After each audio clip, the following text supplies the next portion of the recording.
After examining our evidence and the crime scene thoroughly, this is what we came up with.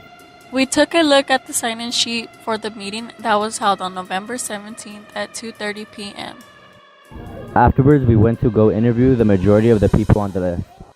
Many teachers who had interviewed had said that they saw Mr. Lanzoni into an argument with Ms. Hargett and Ms. Hickey.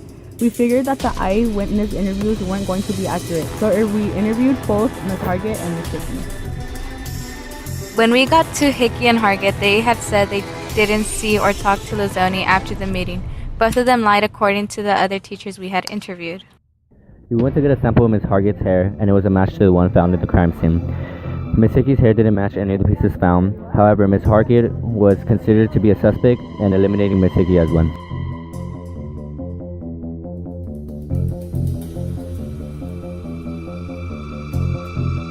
Going back to the evidence, we had also came across a Diet Coke can found on the scene, and the first name that came to thought was Mr. Liu. We asked him what he knew about Mr. Lanzoni. He said that Lanzoni had subbed for his class 2 days before, and when Mr. Liu came back, he found 2 Diet Coke cans missing. He also confessed to being at the crime scene. He said, and I quote, "Let me see, the last time I saw Mr. Lanzoni was when I went to pick up my Diet Coke can over his body. Then quickly told us to ignore what he just said, and didn't recall being there." When we examined the Diet Coke can and found a couple of fingerprints that matched Mr. Liu's, we considered him as one of our suspects.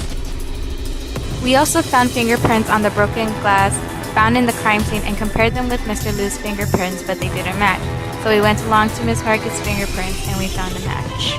Going back to the writing samples we collected, we compared them with everyone's writing sample, and only one person's writing matched, which was Ms. Hargett's, both sharing many similar characteristics. We also came across 2 notes that were found on the victim's body. One read, "This is what happens when you mess with the wrong person," and the second one said, "I want my money by 3 p.m. or else." Besides the handwriting, the message is also what concerned us. We had interviewed Mr. Martin, who was the assistant coach with Mr. Lanzoni on the football team. He told us that Mr. Lanzoni needed to borrow money, and Mr. Martin was hesitant but gave him the money to borrow, then later paid him back. With all the evidence we had collected, we realized that the majority of the evidence pointed towards one of our suspects. The fingerprints we found on the glass, the hair pieces, the writing samples that we compared with the notes found on the crime scene all led to one person, Ms. Hargett. And Mr. Liu still remains as the questionable suspect.